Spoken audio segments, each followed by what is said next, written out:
আসসালামু আলাইকুম ওয়া রাহমাতুল্লাহ। মুসলমান ভাইদের জন্য সালাম, হিন্দু ভাইদের জন্য মন থেকে ভালোবাসা জানাই। আজকের আপনাদের এমন একটা নকশা, ভয়ঙ্কর নকশা শেয়ার করব। যারা শত্রু যন্ত্রণা টিকতে পারছেন না, দীর্ঘদিন শত্রু আপনার উপরে লেগেই আছে, সেই সব শত্রু কীভাবে টাইট করবেন, অনেক তাবিজ ব্যবহার করছেন বাট আপনি ফায়দা পাচ্ছেন না।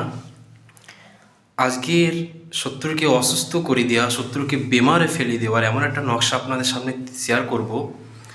ভিডিওকে স্কিপ করবেন না, শেষ পর্যন্ত দেখবেন। যারা নতুন ভিডিও দেখছে, ভালো লাগলে একটা লাইক করবেন এবং 5টা মানুষের কাছে শেয়ার করবেন। আপনার শেয়ারের দ্বারাই আরও 5টা মানুষ যেন শিখে উপকৃত হতে পারে। যে কোনো দিন একটা তাবিজ আমি শেয়ার করব। যে কোনো দিন আপনি তাবিজটাকে অঙ্কন করবেন, কোনো দিন বার নাই।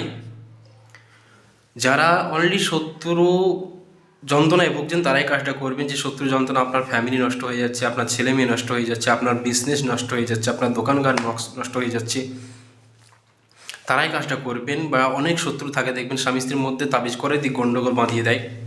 শত্রুকে কীভাবে আপনি অসুস্থ করে রাখবেন, বিছানায় বিমার করে রাখবেন, রোগ চালান করে রাখবেন, এমন একটা গাছের নাম বলে দেবো। এই তাবিজটা সেই গাছেই বাঁধতে হবে।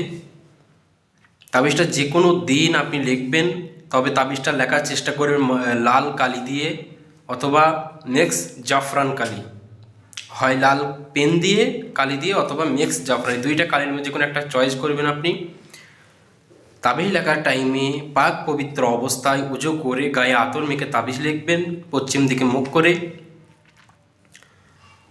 এই তাবিজটা লেখার পর কি করতে হবে, আপনার স্ক্রিনের মধ্যে দেখুন যে তাবিজটা এখন ভাসছে আপনাদের সামনে, এই তাবিজটাকে সুন্দর করে লিখবেন আগে।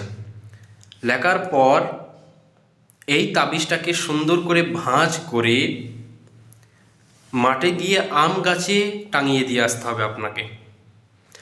আম গাছে এই তাবিজটা আপনাকে টাঙিয়ে দিয়ে আসতে হবে। তারপর এর ফলাফল আপনি নিজে দেখতে পাবেন। শত্রু 2-5 দিনের ভেতরে অসুস্থ হয়ে যাবে, শত্রু রোগ চালান হবে, শত্রু বিমার হয়ে যাবে, শত্রু হাসপাতালে হয়ে যাবে, অথবা হার্ট অ্যাটাক হয়ে যেতে পারে। কোনো ভালো মানুষের উপরে কেউ প্রয়োগ করবেন না। যারা শত্রুর দীর্ঘদিন ভুগছেন তাদের জন্য আমি পারমিশন ইজাজত দিচ্ছি, তারা যেন করে কাজটা সফলতা পায়। এই কাজটা যে কোনো দিন করতে পারবেন। লাল কালি লিখবেন, তবে তাবিজের নিচে কি করবেন, ফার্স্টে শত্রুর নাম দেবেন, বিন দিয়ে শত্রুর বাপের নাম দেবেন। অমুকের পুত্র, ফার্স্টে অমুকের পুত্র অমুক হয়, ফার্স্টে শত্রুর নামটা দেবেন, বিন দিয়ে শত্রুর বাপের নামটা দিয়ে দেবেন। তারপরে আপনি এটাই করবেন, ইনশাল্লাহ আপনি সাকসেসফুল হয়ে যাবেন। বিদ্যাটা সবাই করেন, সবাইকে পারমিশন দিচ্ছি। সবাই ভালো থাকবেন। আর যারা ক্লাসে ভর্তি হতে চান, সমস্ত রকমের বিদ্যা ক্লাসে শিখতে পারবেন 9টা থেকে 10টা পর্যন্ত রাত। আর যারা কিতাব অর্ডার করতে চান, কিতাব নিতে চান, যোগাযোগ করবেন, সমস্ত রকম কিতাব আপনি পেয়ে যাবেন।